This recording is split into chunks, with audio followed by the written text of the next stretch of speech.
People always say that you have to have money to make money, and that there's an extraordinary level of sacrifice on the road to success.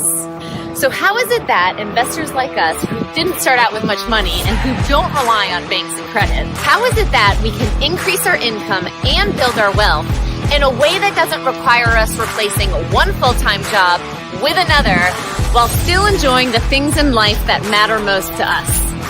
That has always been the big question, and this podcast reveals the answers. I am Carrie Like, and this is the Investor Warrior.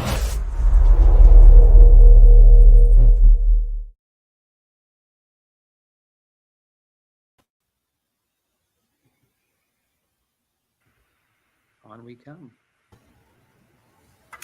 Hey everybody, welcome back to the Investor Warrior. Today I have with me Howie and our good friends Patrick and Zodi Mars.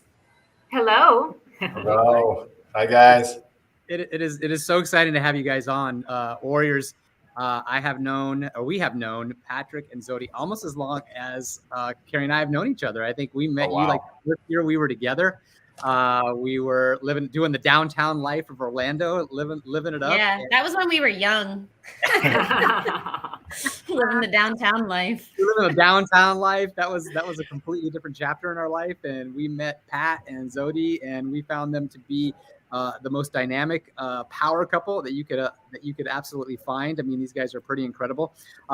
They both work for or in and about AmeriFirst Mortgage. Did I say that correctly? Yes, you got it right. All right, and I know that Pat and Zodi have worked with us, in the real estate business over multiple projects, and they've been our go-to for a lot of different scenarios, and they're a wonderful couple to work with. And welcome to the show, guys. Hey, thanks for having us. Yeah, thank you for having us. So I'm going back to I want to take you guys back a minute. We met back in I want to say 2000. It would have been like 2010.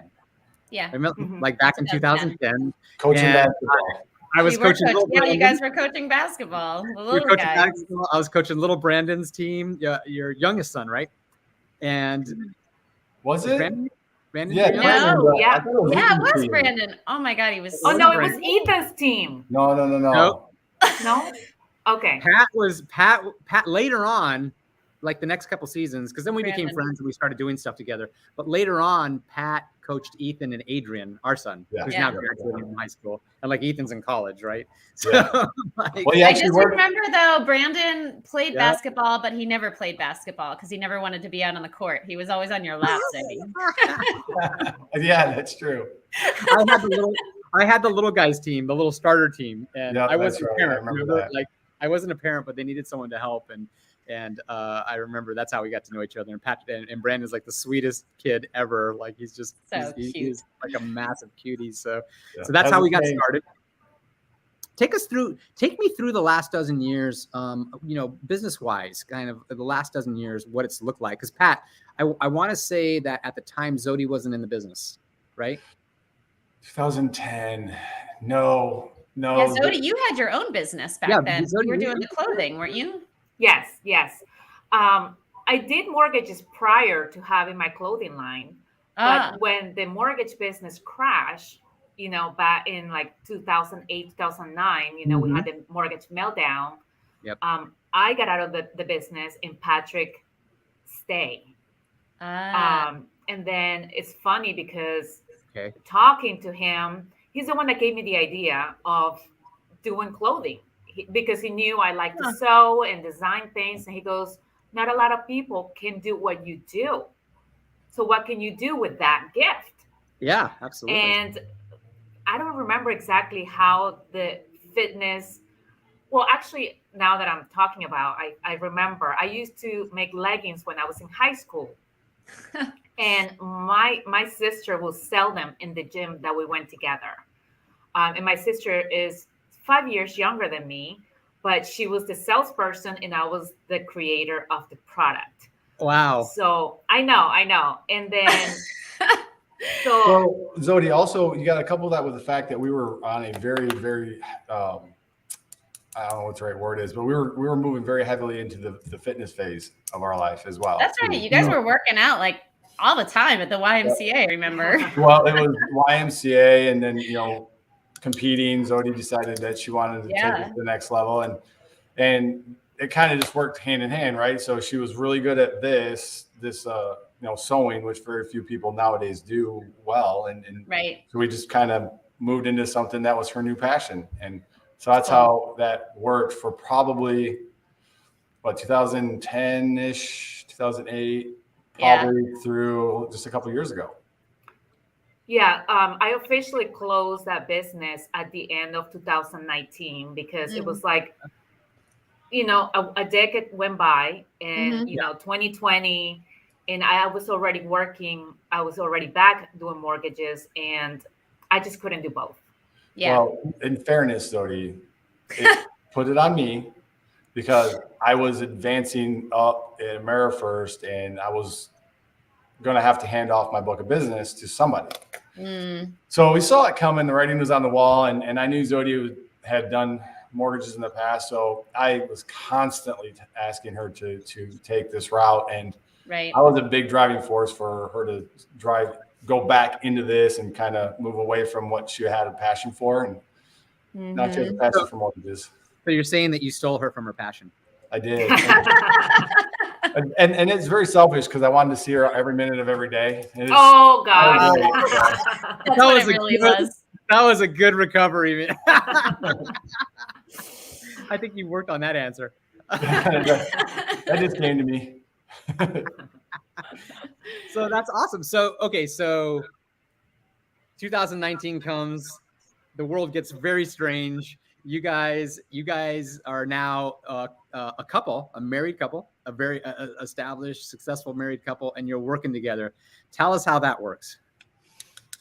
All right, whose opinion you want? Well, I'll let Zodi go first. I get last on this one. All right. I love it. And a lot of people ask me, how do you do it? How do you work together? And I'm like, well, first of all, it's not like we are on top of each other. Sure. Literally. And we're not. I mean, I'm busy. He's busy. He's at, his meetings all day. But sometimes I'm like, I miss him. I haven't seen him today. I'm like, I already saw him in the morning at home, but I haven't seen him here. Okay. And I understand that. I don't know. It's just, it works for me. I guess it's my personality. I like it. Zodi is a good connector with people. Oh yeah. Like on this podcast, people are going to connect with Zodi and how she's handles herself in this more so than they will with me, just because of the way she is. She's a very strong connector. I'm not so much, but so she's good at this job. And the one thing that I wish it would be a little bit different, because we don't see each other very much, is I can leave my work at work. My whole career. And it's a funny story. It's Zodi's like, I never knew what you did or what you were dealing with every day because you never brought it home. And I think that's a part of a hugely successful family, is you being able to disconnect from work and spend time with family when you're home. Well, someone's still learning that concept.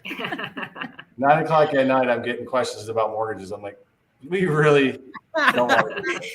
She's like turning over in bed in the middle of the night, like, babe. Wake up! It's 3 a.m. I don't know how to do this mortgage. Are you sleeping? Yeah. and Howie, it gets worse. I hired my sister on our team, so now I have that one calling me on a wow, you are a brave man. No, this is interesting because I mean, the moment you started talking about that, like I'm absolutely 100% relating, because I'm very much the same way, right? Like, and I'm wondering if there's just kind of natural male energy and female energy dynamics at play here, because I'm very balanced, and part of that's personality, but part of it is like over the years I've been an entrepreneur almost my whole life, right? And so I've learned how to go from one thing to the next thing to the next thing and just kind of leave it alone, right? And Carrie is a very ambitious, very hard driving. She's either and you tell me, Carrie, if I'm mischaracterizing you here at all, slap me around, but she's either all in or she's not in, right? And all in means all in, right? Like 24 by, this is what I'm consumed with. And yeah, so I don't feel good knowing that I'm not all in when I say that I'm going to do something. And so when I'm all in, I think about it all the time until it's done, but then it's never done in our business because it always leads to something else. And I'm always like thinking about ideas and things that we could be doing. Like my mind is always churning on business a lot of times. And it is really hard for me to shut it off. I don't know if it's like you said, how a dynamic between male, female. I think it's a dynamic it's a learned behavior. Yeah. You have to learn, I feel, to separate. Again, you guys have 3-4 children. With 3. Yeah, 3. I mean, there's got to be time for that too, right? And it's just hard to separate the two, especially if you've got a great idea. So I've always been a proponent. I've never done it, but I've always been a proponent of keeping a notebook, maybe by the bedstand, so you're writing stuff down, or at home somewhere, so you have your ideas written down, so maybe not necessarily always constantly talking about them either. Yeah, it's interesting because I think a lot of it, when any of us are kind of having trouble detaching, or something's keeping us up at night or whatever, one of my favorite adages is that action cures anxiety, right? And that's why I think we want to talk about it, right? Like, hey, are you awake? Right? Are you sleeping? Because like there's probably there's some anxiety around whatever that scenario is or whatever the situation is and things like that. I've done something very similar. Also, is kept the notebook by the bed, and if something's really bothering me, I literally will get up and get the notebook and get it out of my head. Yeah. And it does a couple things for me. Part of it is just I just took action, right? So action cures anxiety, and I get it out of my head, and then I can feel like I'm not going to lose it, right? Like it'll be there, and I'll be able to pick this up when the time is right, and then I can kind of detach at that moment. But I think that, like what you were saying, Pat, too, it's important that you're writing it down and then choosing a time to like sit down and like, okay, this is our time now that we're going to sit down and talk about all of this. Because I think when you work together, Howie and I will do this. Like if we're both at home working, or if we're both in the office working, we'll interrupt each other with things that we want to talk about, or ideas or questions. And we have a couple of friends who are a married couple also, who are in business together. And every single Friday night, they go out to dinner. It's their date night, and they both bring their notebooks. He brings like the real estate notebook. She brings like the kids and house notebook, and they like talk about like what went on during the week. Wow, what questions did I have? Do I have about this? What kind of ideas do I have? What bothered me about this that you said, or what did you do here that I said that bothered you? So it's not like interfering in the week. Yeah. This is how long did they take for that? What's that? How long do they take? Like when they actually sit down and do their thing? How long? I don't know. I thought it was funny at first. Like It's like their date night, but also their meeting night, where they literally will like sit down with their notebooks. And I'm like, that's kind of funny. But then I realized, no, that's really smart, because how many times do like you and I, how we distract each other during the day with like stuff that could have just waited. Constantly, yeah. And maybe, but at the end of the week, like on that Friday, maybe that one of those things didn't really bother one of them anymore. Just kind of got over it. So, but you got it out on paper. Yeah, or you forget about it, and then it comes up later, and you never resolved it, or got an answer or whatever it is. So let me walk you forward. So you joined the business in around 2019, 2020. Is that what I heard? Actually, 2018. Oh, 2018. So you were in the business, and then the pandemic strikes. So what did that look like for you guys? Because that was just such weirdness for all of us, right? Like what did 2020? The pandemic was created, obviously that refi boom. Yeah. So our business doubled overnight. Like literally March 2020, we thought we were all in trouble, right? It's when the lockdown happened here, and it's like, all right, now what are we going to do? And we just got so busy, we couldn't keep up. And not you just guys working out of the house, right? You guys were working out of the house then. But again, we're in Florida, so no. So March 2020 we closed down, but office opened back up May. Like what he's forgetting is that the kids were at home. Yeah, and I was at home with them. Yeah. He came to the office. I didn't. Oh, okay. I had to work. I had to, I'm not going to say homeschool, but you know, Yeah, you did. Yeah, exactly. Basically. You know, breakfast, lunch, snacks, you know, consistently interruptions throughout the day, you know, making sure they're doing their work, make sure they're not clicking on different websites because they're on a laptop. So it was, plus, you know, there was and how many snacks did they want? Like, it was constant. Exactly. They're bored, they're hungry. Every 5 minutes, like, I want a snack. They're not focusing. There was also like parents meeting online. We are super busy. And so I would say for me, it was a lot. Yeah. And then, you know, on top of that, we were scared. Like we did not know what was going to happen. You know, I didn't leave the house for a whole month, I think, or maybe just to go to the store and come back. So I think at the beginning, it was hard. Yeah. And our extracurricular activities didn't slow down. Probably around June, they picked back up again. So and, you know, we're still heavily involved in, you know, the sports that they do, and nothing really changed for us except for us being at home more. Yeah. Thank God for Florida. I say yes. Thank God for Florida. So what's life been like since? What's the business environment like? So you're talking to an audience of investors and people that are primarily in the real estate business. What's happening? It seems crazy. The rates are going up. What's going on in the market today, guys? I mean, market's still hot. Right? The inventory is low, so it's creating a little bit more pressure on the buyer, right? Because they can't find the house, or they're losing out on bids and whatnot. But you know, the appreciation is still here. That's not going away. Interest rates are going up, but that's hasn't really slowed the market. Not yet. Do you guys talk about it though? Like, at what point do we think that's going to really? I mean, because at some point people just can't afford it anymore, right? So, I don't think it's going to drive enough people out of the market to slow it down. Not where the rates are going to go. I think, you know, leveling off in the 7s isn't going to be enough to push a lot of people out of the industry. I think what's going to push people out of the industry quicker and more so than rates are going to be the increasing prices of a home. Right. Income levels may not be keeping up at the same pace. So, you know, average house price being, you know, probably in the mid 3s or more now. I mean, you're having a hard time finding the affordable home.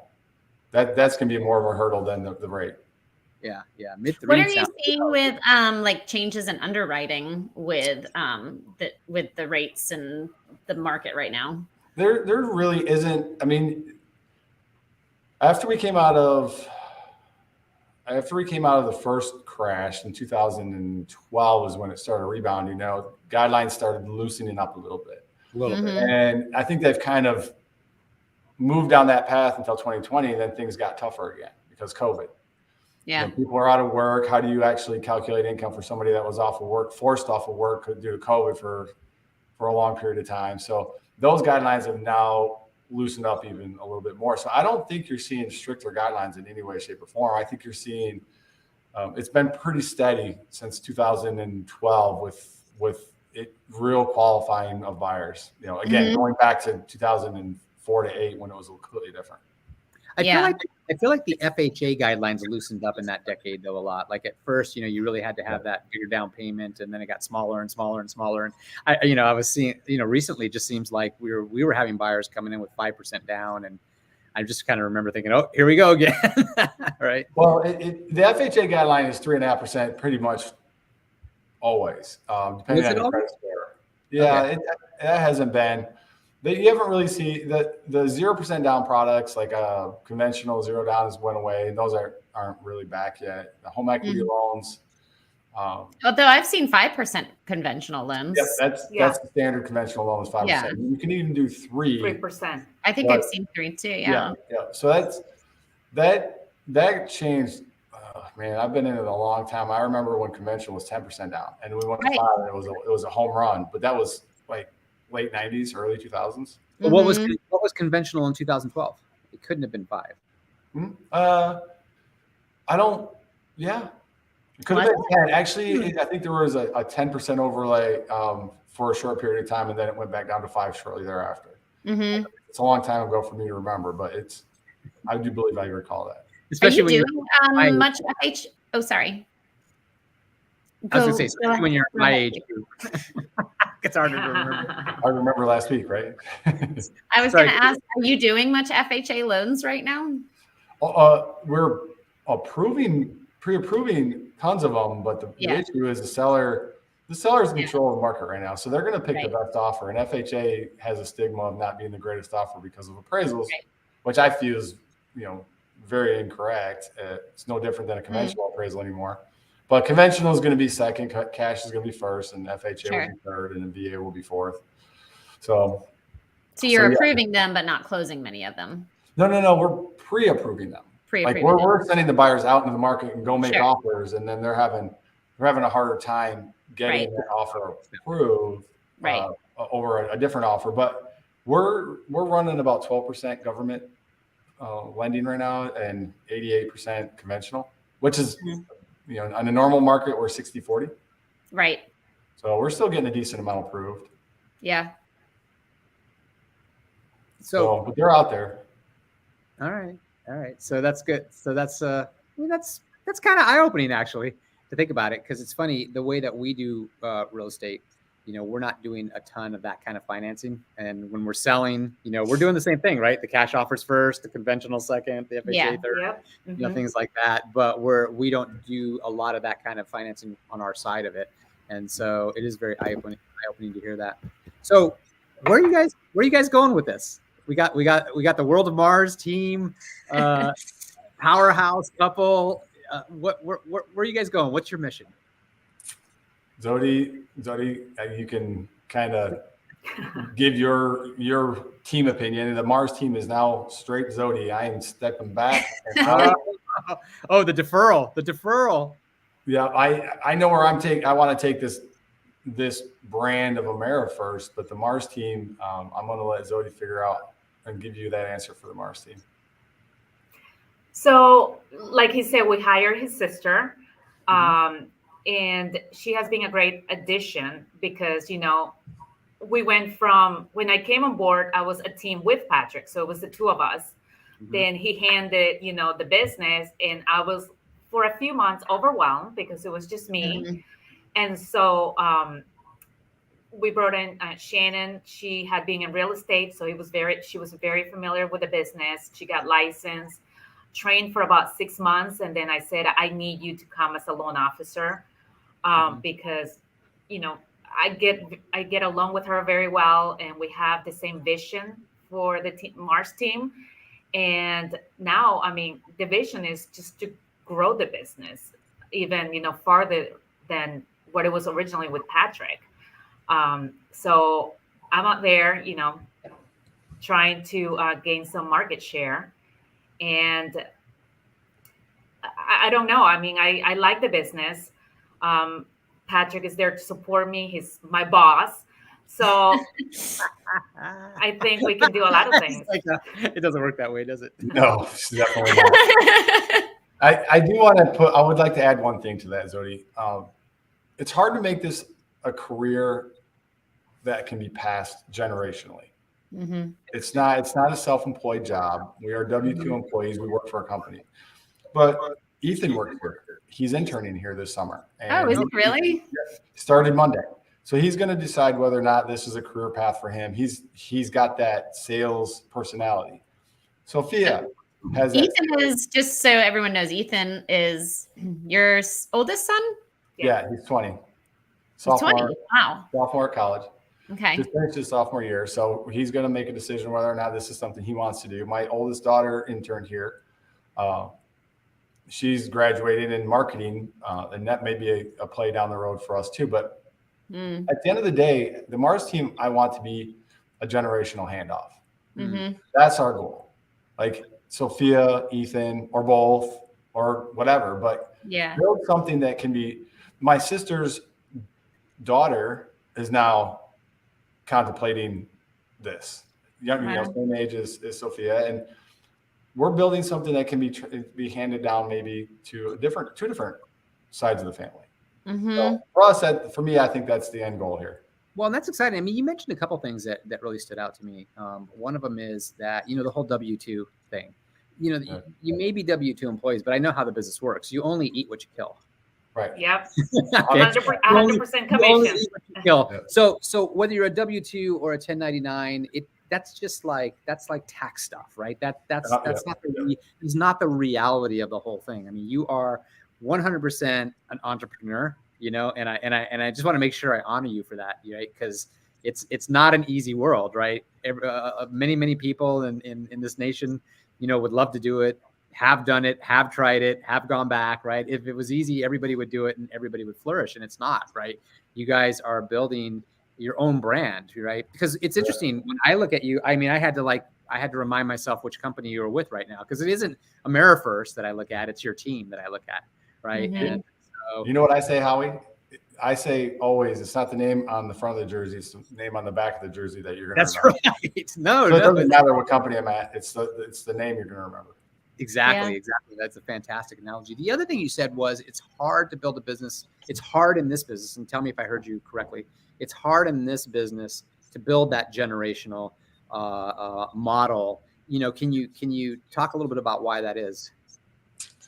Well, I compare it to being a self-employed borrower, right? You're building a business. For example, you guys have built businesses, right? And those are your businesses. Yeah. So they're going to be handed down to your family. That's what ideally you want to try to do, is create something that is either sellable, make profit, or pass it down to a family. Yeah. And you don't do that here. If I walk away, there's no business here. I'm not selling my business. It's either I walk away from it or I build it and then have someone take it over. Right. Mm-hmm. So, okay. That makes sense. That's the only reason I mentioned it that way. Yeah. So, but you're basically building a team that you can. I'm trying to get them to that point where they're moving that on, and bringing our kids in as they start getting older, and teaching Zodi and my sister. And it's, like I said, it's not easy. Even family, it's not easy to it's hand off what you've earned and give it to somebody else, because they trust me. Mm-hmm. People bought, like I said, they bought into me, when I'm like, well, now you got to deal with Zodi. She's got to make that reconnection with them. Mm-hmm. So referral partners and previous clients. Yep. So exciting, though, that vision of an entire family working together towards something. Like, it's just rewarding to me to think that in 10, 15 years, our younger ones could be working in our business with us side by side. Like, that would be amazing. Yep. Absolutely. I mean, there's nothing better, right? I mean, there's only one thing you want at this point in life when you're a parent, is make sure your kids are successful in whatever they're going to do. And if you can provide them an opportunity to work harder for something, not give them something, but make them work for it and teach them that, it's the best thing you can do. Yep. Yeah. We have friends who are over in Tampa. We call them the Raider Clan, because there's like 6 or 7 of them that all invest together. It's the dad, the 3 kids, the kids' spouses now, and significant others. And they all live over there in Tampa, and they all invest together. And so he built this company up and as the kids got older, brought the kids in. Yeah, it's a fantastic story. Really cool family. I love it. I mean, we're a very close family. Sounds like they're a very close family. There's nothing I would like more than to walk away in whatever time frame that is, 5, 10, 15, 20 years, and know that my kids are taken care of. They've earned it, but they've got a path in life. Mm-hmm. Exactly. That's exciting. Yeah. Well, before we wrap up, guys, let me hear. It'll be interesting because I got 2 of you here. Give me the Mars family fun fact. What's the best fun fact you can share? Fun fact. Fun fact. You might want to leave this one to Zodi, Pat. I don't know. I'm the fun one. All right. Yeah. I'm the stickler one. Zodi, you used to be and maybe you still are, you used to be a bodybuilder, didn't you? Like a competitive bodybuilder? Yeah, I did like a couple of fitness competitions back in like 2010. Yeah. Bodybuilding is not maybe the right term, but fitness competition is the better. Yeah. Fitness competition. They're a little different. Yeah. So fun fact. So that's a fun fact. Yeah. I was a bodybuilder. I mean, it is in the bodybuilding space. It's just a category of the bodybuilding competitions, right? Well, you were weren't you doing it like when you were also having kids? Well, actually, right after I had my daughter, 8 months later, I did my first competition.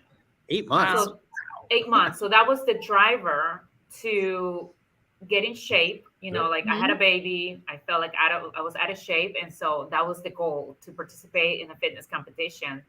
And that's when Patrick and I got into it really heavily. And, you know, the whole eating. And I mean, I went as far as getting my certification as a wellness coach, because I loved learning about foods and, you know, what they do to you. So, yeah, I mean, up until today, we're very conscious of what we eat and try to teach our kids, you know, that is not food is information. Choices. So be careful what you put on your body. Make better choices. Make better choices. Yeah. As every day I drop my kids off and I say, make good choices. Yeah. Every once in a while, when I drop Adrian off at high school, he gets so annoyed. You know, he'd get out of the car and I'd be like, hey. And he turns around and be like, make good choices. What you got to do, Howie, you got to wait till they're like 5 steps away and then be like, hey, Adrian, I love you. And, or the lunch bag. You forgot to love. Yeah. He ignores you. Sophia is so embarrassed of us. Like everyone else is fine, but she's like, you get anywhere near her school, she's like, that's all right. You stay back here. You can drop me off. Drop me off. Drop me off down the floor with her parents. Well, that is awesome. Well, guys, we are so honored and thankful that you joined us on this show today. Thank you so much. Thank you. This was we really so appreciate awesome. Yeah, it was a lot of fun. And everybody, how can people connect with you if they want to contact you? So on Instagram, I am at Zeudy Mars, my name. You can connect Zeudy Mars, like the planet. And then on Facebook, we are the Mars team, and you'll see both of our pictures there. Pat, I don't think you gave us a fun fact. What was your fun fact? I kind of like tossed Zeudy's fun fact out for her. Thank you. Fun fact. Wow. Zeudy, what do you got? You got anything for me? You got to have your own fun fact, Pat. I know. You said you're the fun one. I am the fun one. I'm the one that gets on the ground, plays with the kids when they're little, does all the things with them. I don't know. Fun fact. I just started playing racquetball recently, and my daughter will not stop making fun of me about it. Well, because that's like an old man sport. Oh, that's exactly what she says. She went and Googled it and said, well, only 2.6 million Americans play racquetball. And then I'm like, I went this morning. She goes, who was there? Nobody. I'm like, okay, thanks. She's constantly making fun of me for it. So that's a fun fact. Why is it that we always think that's the old man sport? Have you ever seen anybody play racquetball? No. Typically people my age. No. Why? So it's not a young man sport. It's easier on the joints than like basketball, which is the one I really love. But it's harder at this age after 50 years of playing on concrete. Right. So. That and pickleball. I've heard pickleball. Pickleball is blowing up. Yeah, I heard even young people are playing pickleball. Oh, everybody. Sophia's going to a camp this summer, and she had to pick activities, and she picked pickleball. Really? Yep. So now I'm going to turn the favor back to her and make fun of her when she's done. So, yep. She said they played it in school, and she loved it. Oh, wow. Like tennis, almost, I guess. It's just like you said, it's blowing up that sport. All I hear about is pickleball. Yeah, racquetball isn't though. No, but it's good cardio, and that's kind of what I need right now is make sure I keep active. Yep, that's funny. So cool. That's my fun fact. All right, guys. Well, again, if you guys want to connect with Zeudy and Pat, they're on Facebook, the Mars team, or you can go on Instagram. Zeudy's on there. Yeah, thank you so much for you guys for coming on. This was fun. Yeah. Awesome. Thank you guys. It was great. All right. And we'll have to get the kids together. Now that it's been like 10 years, they won't even know each other. Old. Yeah. Like, remember him? Nope. It's crazy. Yeah. So Definitely. I think Cameron was like not even walking the last time he was over Barely. there. Yeah. Yeah, we don't know the new baby. We've never met the new baby. No, he's Oh, not a bear. baby anymore. Yeah. Yeah. You've been spared the bear. No, he's not that bad. That's awesome. All right, you guys. Thanks, guys. Thanks for Thank coming you. on. All right. We'll see you guys on the next episode. And remember, you are only one deal away. Take care.